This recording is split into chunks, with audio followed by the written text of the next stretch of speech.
Hello friends, I am Indrani Sarma, Associate Professor in Jhulelal Institute of Technology.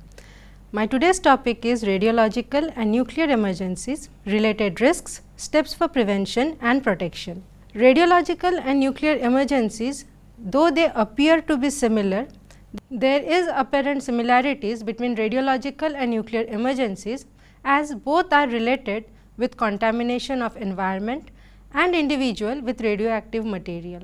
However, there is a major difference in the mode of contamination. Radiological incidents produce radiation without detonation of a nuclear device, whereas nuclear incidents involve detonation of a nuclear device.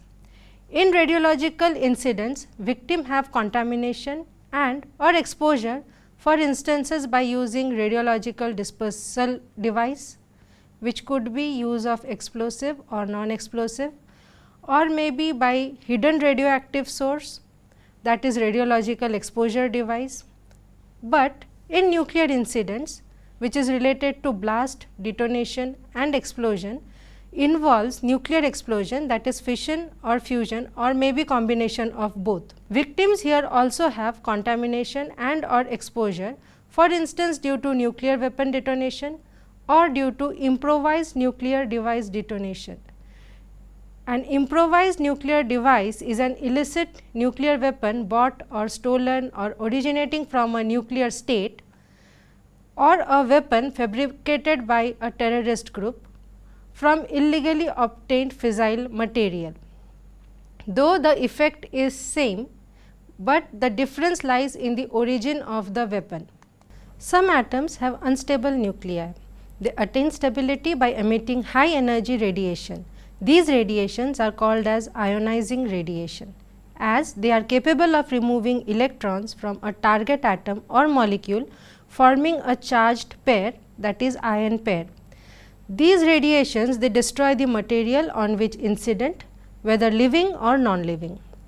The nuclei which emit ionizing radiations are known as radioisotopes or radionuclides. The process wherein radionuclides emit ionizing radiation is also termed as radioactive decay. Each radioactive isotope has its own characteristic decay scheme. This decay scheme is uninfluenced by external factors like pressure, temperature, etc. The time required for half of the atoms of a given sample of radioisotope to decay is the half-life. It is denoted as T half. The half-life ranges from a fraction of a millionth of second to billions of years depending on the radioisotopes. The important definitions are given on the screen. Electromagnetic spectrum as shown on the screen is distribution of electromagnetic radiations according to their frequency or wavelength. The entire spectrum includes radio waves, infrared radiation, visible light, ultraviolet radiation, X-rays and gamma rays. The X-rays and gamma rays are the ionizing radiations. The ionizing radiation they interact with matter either by scattering or absorption. Absorption is more important because it causes physiological injury in the body tissue.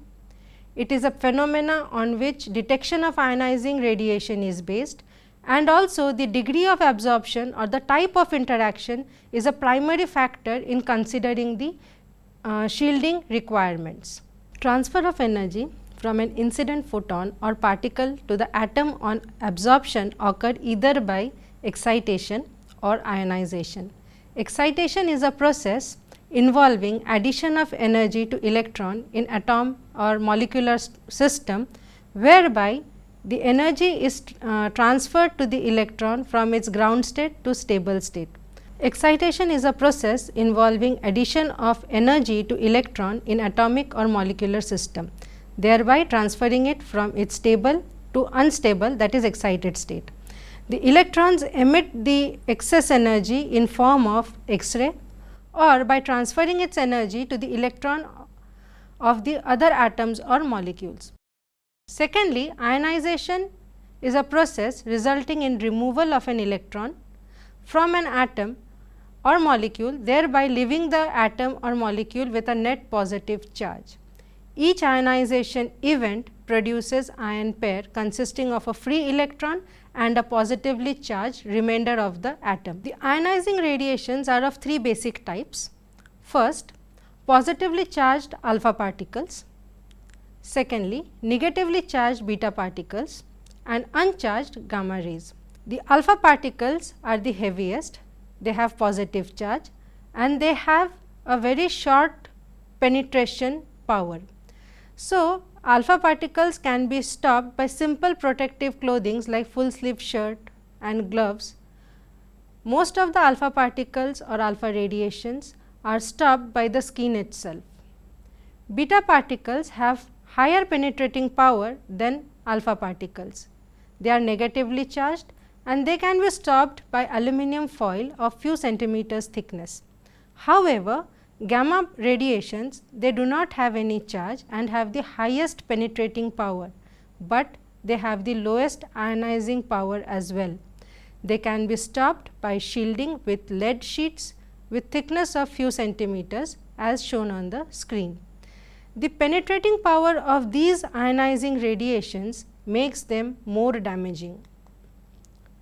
To understand the damage caused, it is important that we understand the amount of energy contained in the radiation. In short, we should quantify the energy present in the radiation.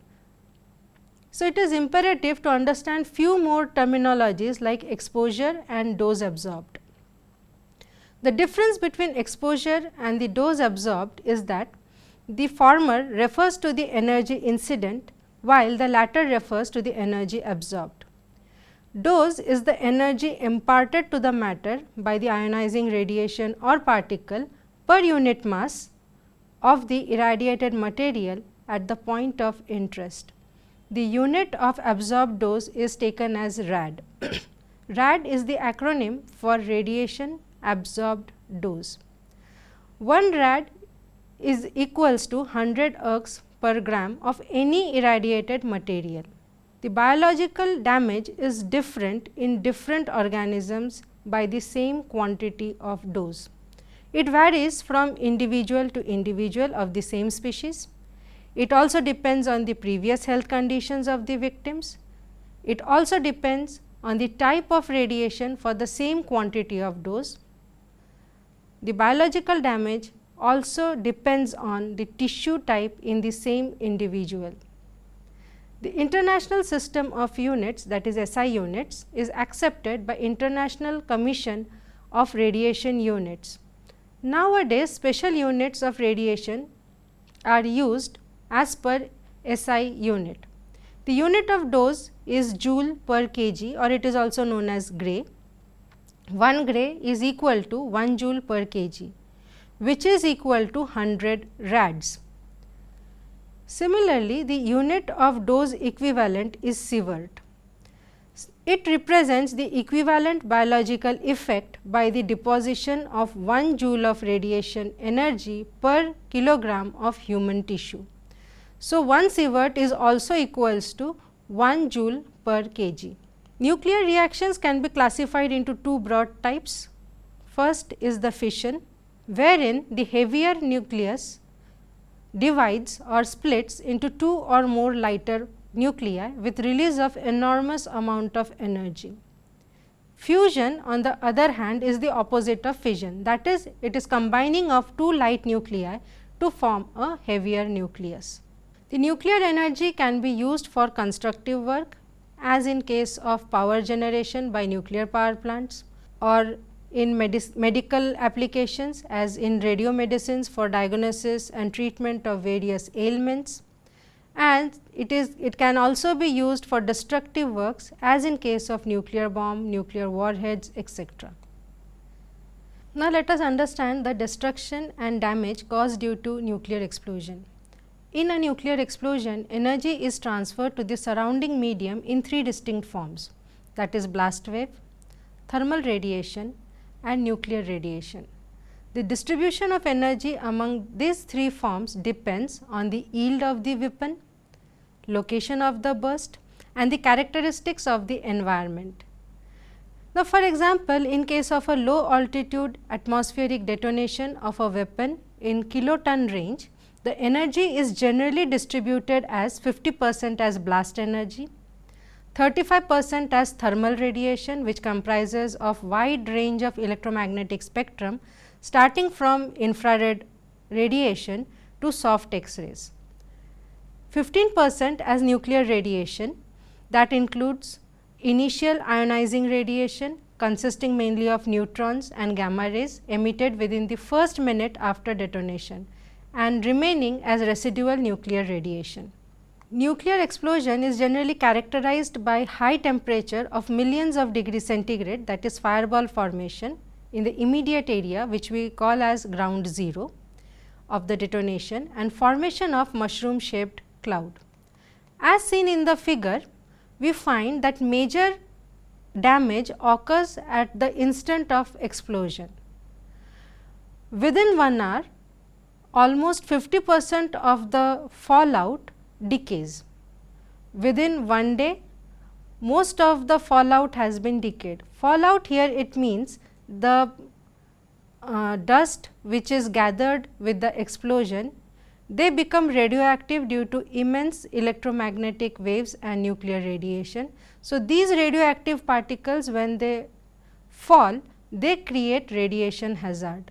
Within a week, most of the radioactive material has been decayed, but the area, it still remains contaminated even after years or decades of event. The acute radiation syndrome, it starts after a week of the explosion. The onset of acute radiation syndrome may start after an hour of the event, but it may continue further. Later on, there are certain risks related to cancer and other physiological trauma. The nuclear burst can be classified into 4 main types as shown in the figure. The first one being high altitude burst, where the burst occurs in air at height more than 30 kilometers. The significant ionization of the upper atmosphere, that is ionosphere, takes place. There is severe disruption of communication. They also generate intense electromagnetic pulse which affects electronic equipment. Secondly, air burst. Air burst occurs in air, but at altitude below 30 kilometers. The fireball does not touch the ground. There is less amount of radioactive fallout, but however, it also produces electromagnetic pulse which can disturb communication. Moreover, it causes flash burns and eye injuries over a large area. A surface burst is an explosion in which weapon is detonated slightly above the surface of the earth, so that the fireball actually touches the land or water surface. Under these conditions, the area is affected by blast, thermal radiation and initial nuclear radiation. The local fallout is expected to be large, and it creates a hazard over a downwind area. The fourth one, that is the subsurface burst, is an explosion where the point of detonation is below the surface of land or water. Cratering occurs, but the fallout is minimum if penetration does not occur. Now, let us see why we have increased risk of nuclear and radiological threats. The growth in the application of nuclear science and technology in the field of power generation, medicine, industry, agriculture, research and defense has led to an increased risk of nuclear and radiological emergencies. Any radiation incident resulting in or having potential to result in exposure or contamination of the workers or the public in excess to the respective permissible limit can lead to a nuclear or radiological emergency. The use of nuclear weapons dropped on Hiroshima and Nagasaki, and the wide publicity given to the reactor accidents at 3 Mile Island, USA, Chernobyl, USSR and Fukushima, Japan have strongly influenced the public perception of any nuclear disaster. For improving the quality of life in society, India also has embarked upon a large number of nuclear energy programs. For power generation, India has 17 power reactors and 5 research reactors in operation, along with 6 power reactors under construction. It is also one of the forerunners of thorium based reactor technology. Further, the country utilizes radioisotopes in variety of applications in non-power sector, like in the field of industry, agriculture, medicine, research, sewage treatment, etc. Due to inherent safety culture and the best safety practices and standards followed in these applications and effective regulation by Atomic Energy Regulatory Board, that is AERB, and Department of Atomic Energy, that is DAE, the radiation dose to which persons working in the nuclear or radiation facilities are exposed to is well within the permissible limits, and the risk of its impact on the public domain is very low. The threats can be classified into 4 major categories. First, radiological disaster, nuclear explosion, third, nuclear reactor core meltdown, and fourth, accidental release of radioactivity. The main objective of radiological threat or weapon is to spread the fear and long-term contamination of buildings or areas. Radioisotopes mixed with dirty bombs or contaminating food and water source is the most common method of attack. It is more of a psychological attack by creating fear amongst the masses. In nuclear explosion, this type of threat is very rare. In case of nuclear explosion, the casualty is mainly due to shock wave, thermal wave, radiation damage and radio poisoning, and nuclear fallout. In case of nuclear reactor core meltdown, this type of event is also quite rare, and it is likely to happen only if all the safety measures of the nuclear power plant fail due to human error, sabotage or any natural calamity. The radioactivity released can be controlled if proper on-site emergency procedures are diligently handled. Both nuclear explosion and reactor core meltdown is the rarest of the rare event. However, nuclear emergencies can still arise due to factors beyond the control of the operating agencies, mainly due to human error or insider threat or system failure or sabotage, or due to natural calamities like earthquake, cyclone, flood, etc.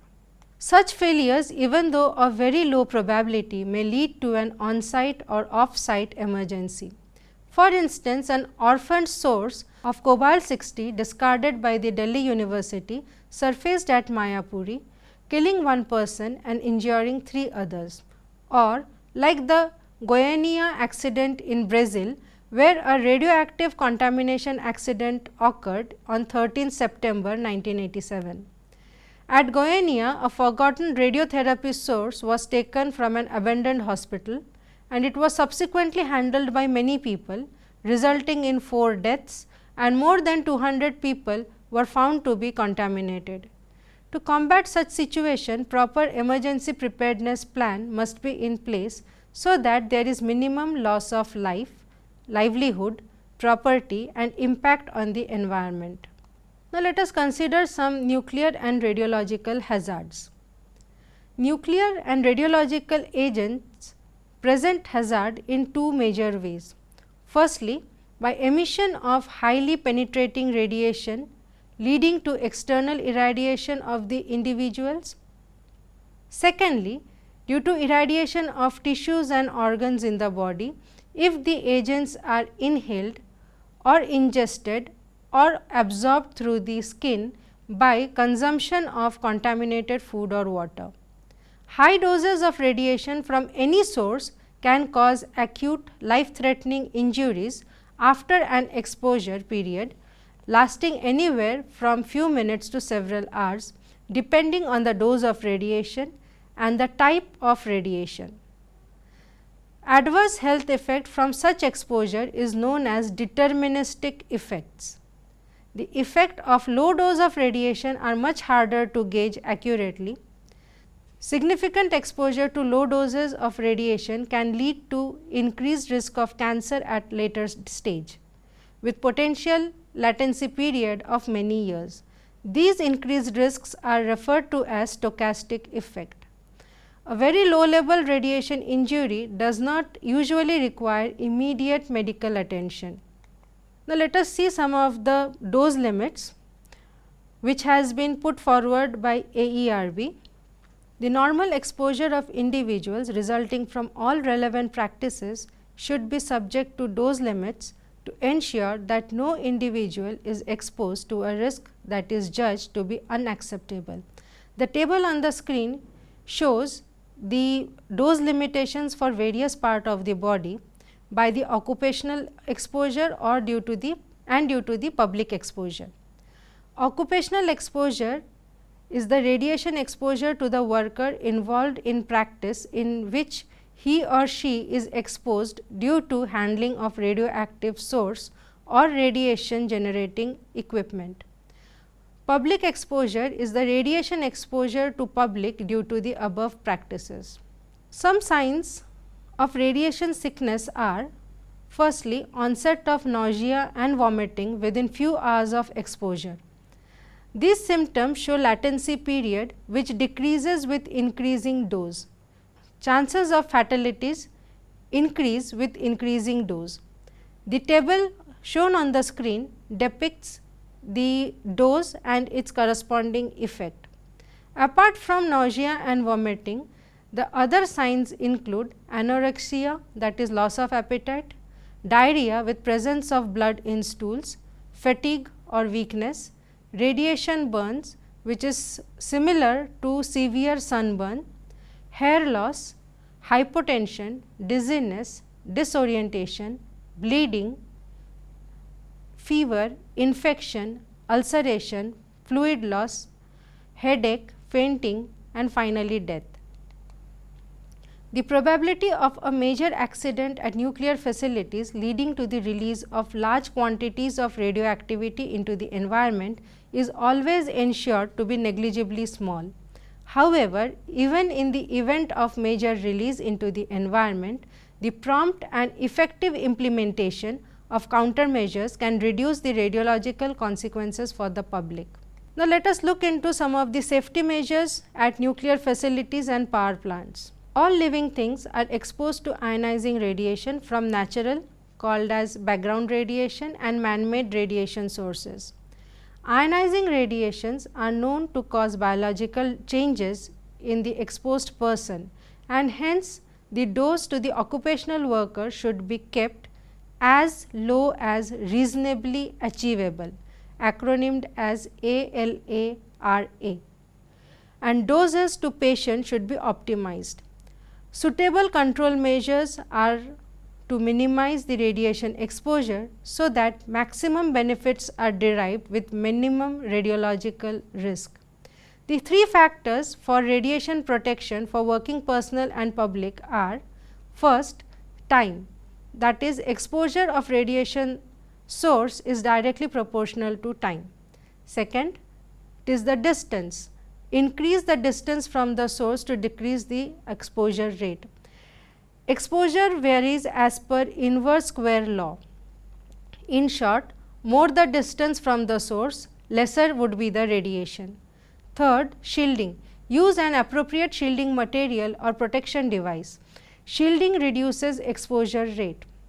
The nuclear power plants are generally provided with an isolation zone of 1.5 km radius and an additional buffer zone of 5 km radius, where all types of civilian activities as well as trespassing are restricted. Moreover, the nuclear facilities have high boundary walls. Additionally, the nuclear power plants and facilities have no fly zone. Most of the processes within the plants are remotely handled. The industry personnel are provided with film badge dosimeter to monitor the radiation dose exposure as shown on the screen. They are also provided with protective suits, lead shielding and glasses to prevent or reduce the radiation exposure. Radiation survey meters are used to monitor periodic radiation leakage within the nuclear facility. The nuclear power plants and facilities have arrangements required to promptly classify an emergency, mitigate the emergency, notify and recommend protective actions of the site consistent with international guidelines, protect those on site, obtain off-site assistance, conduct environmental monitoring of the affected area and assist off-site official in keeping the public informed. It is mandatory for all nuclear facilities to have comprehensive emergency preparedness plan that can considerably reduce the hazards of an emergency situation. In India, AERB ensures that the facility has emergency response manual and is capable of handling at least 3 main types of emergencies such as plant, on-site and off-site before issuing operational license to the nuclear facility. The operators of nuclear facility must make an assessment of the type and quantum of release of radioactivity under various accident conditions and the extent to which it can spread into the environment. The handling of nuclear emergencies requires coordination amongst different service groups of the nuclear facility. In event of potential radiological consequences in the public domain, all the authorities at the 3 levels, that is the district, state and central, will play a vital role. The nuclear power plant handles emergency in a very efficient way. When the radiological consequences of an abnormal situation are expected to remain confined to the plant boundary or a section of the plant, it is described as plant emergency. Nuclear facilities already have the following provisions for detection, classification, notification and mitigation of any emergency situation.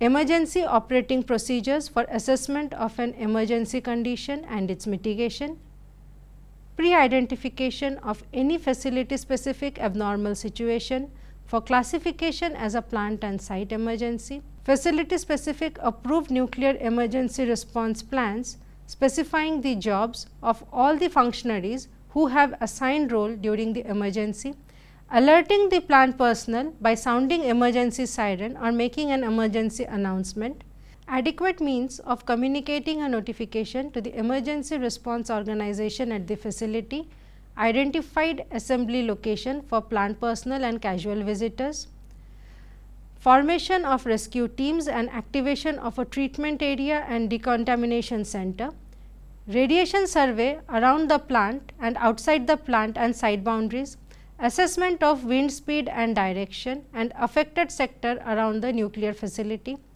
Whenever required, the nuclear facility is able to mobilize the services of ambulance and paramedical staff. Equipment and materials for handling nuclear emergency are kept at designated place for nuclear facility, example using stable iodine tablets, radiological monitoring of the environment in 16 km radius around the plant.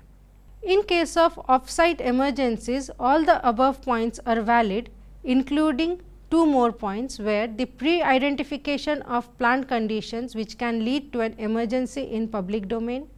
Secondly, an assessment of the radiological status at the site boundary and in public domain. For handling any off-site emergency condition in nuclear power plant, there is an off-site emergency committee headed by the district magistrate of the concerned district.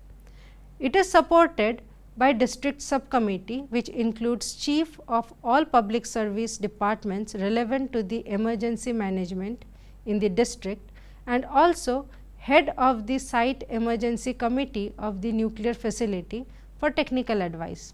This committee takes decision pertaining to the handling of nuclear emergency outside the site boundary and ensures implementation of countermeasures such as sheltering, prophylaxis, evacuation and resettlement, including maintenance of law and order and civil amenities. The major actions to be taken after disaster are: firstly, evacuation of the victims from the contaminated site and subsequent entry of the general public should be restricted. Approximate radiation dose absorbed assessment by the victim can be done by examination of any household items available with the victim like plastic, glass, etc. In case of nuclear explosion, survivors are to be treated for burn injury, radiation sickness and radiation poisoning along with psychological counseling. Avoid the nuclear fallout. Nuclear explosion is generally followed by fallout.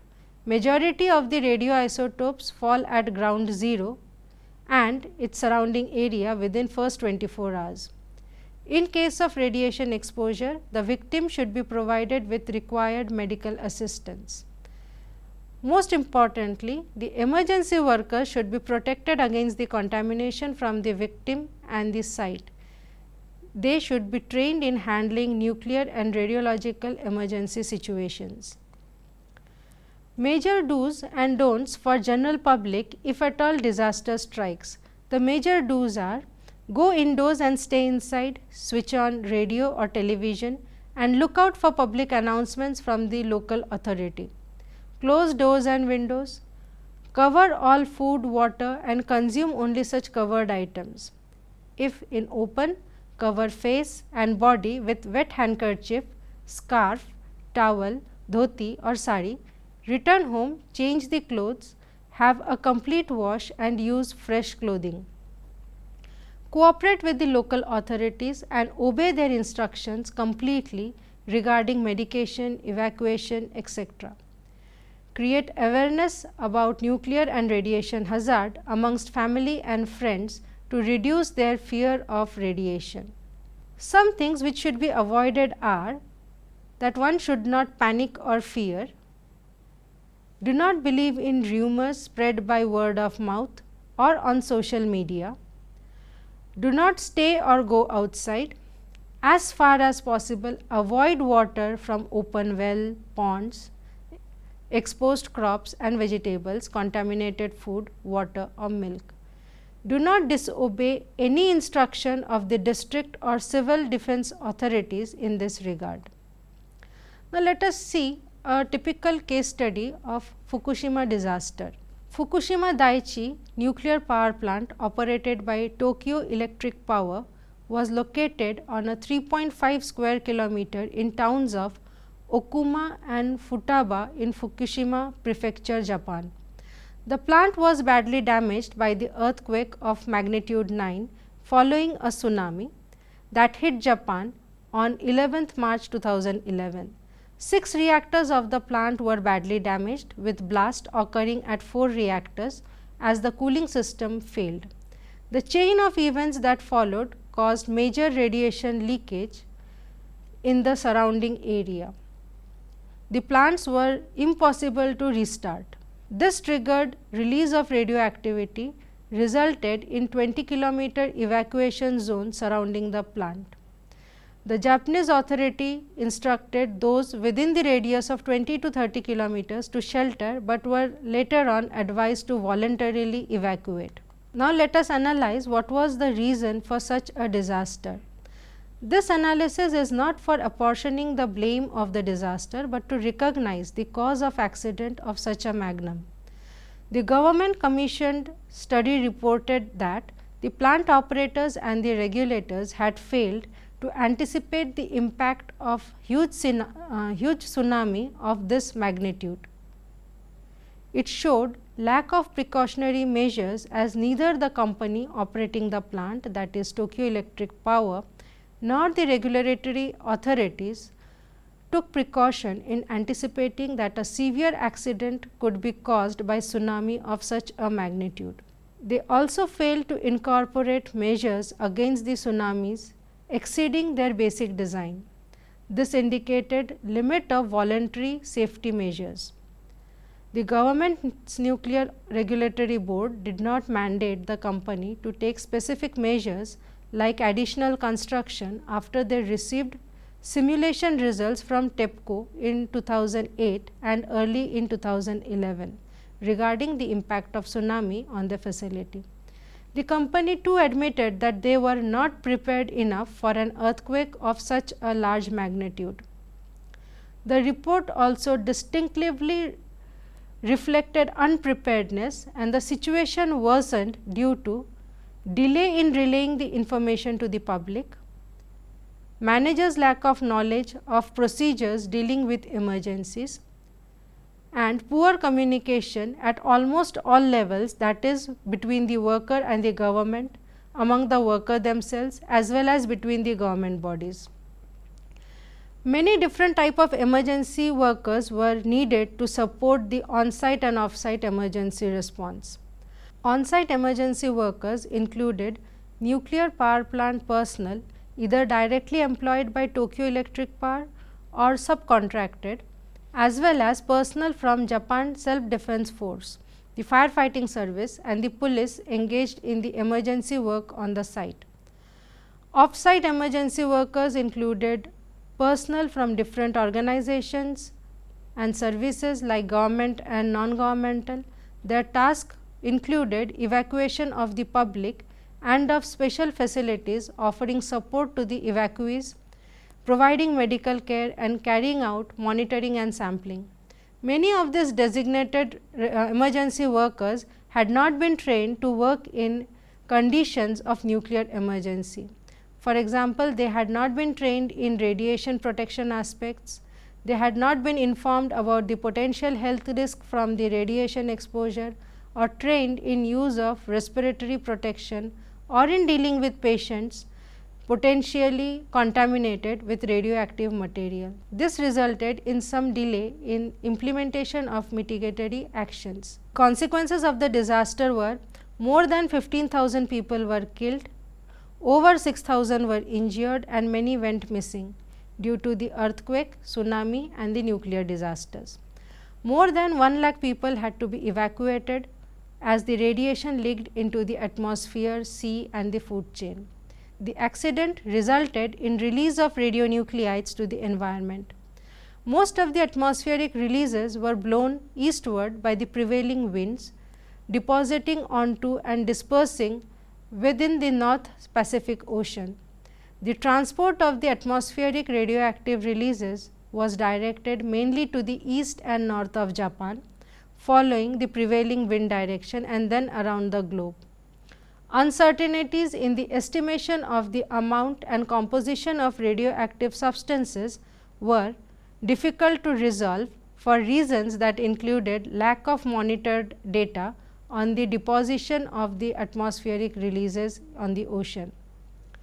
Following the accident, the Japanese authorities applied conservative reference levels of dose and included in the ICRP recommendations. Thus, the mishap at Fukushima Daiichi nuclear plant clearly mandates that the safety and preventive measures should be the topmost priority. Preparedness for dealing with such an emergency should be dealt with very seriously.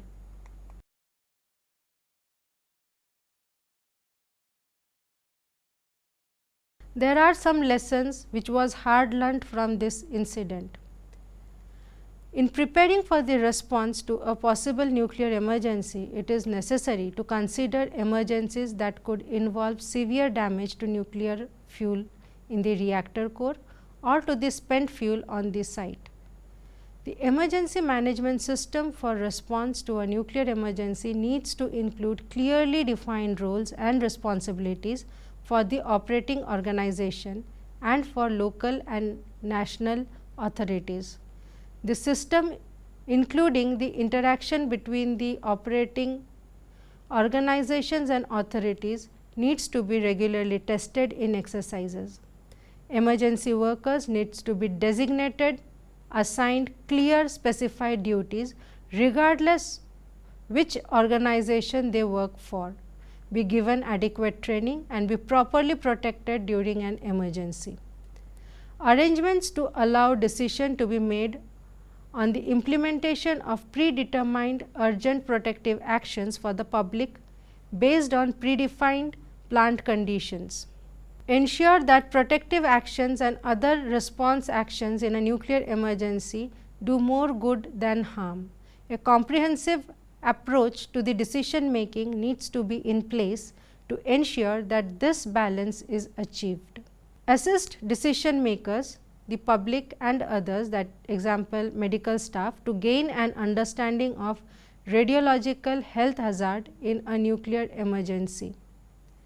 Preparedness for termination of protective action and other response action and for transition to recovery phase. Timely analysis of an emergency and the response to it, drawing lessons and identifying possible improvements to enhance emergency arrangement. The implementation of international arrangements for notification and assistance needs to be strengthened.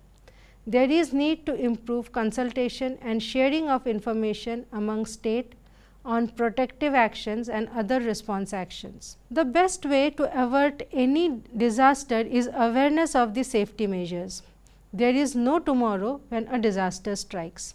One is best prepared at that present moment. To avoid nuclear or radiological hazards, one should be vigilant. If any abandoned equipment or package shows any given signs as shown on the screen, then it is best to inform police or security personnel without creating panic amongst the public. Most importantly, one should maintain a safe distance from it. This one step may save many lives and impending disaster. In this lecture, we have seen various terminologies related to nuclear and radiological safety, threats associated with radiological and nuclear disaster, safety measures to be followed in general to prevent any such disaster, and major do's and don'ts after the disaster strikes. Thank you.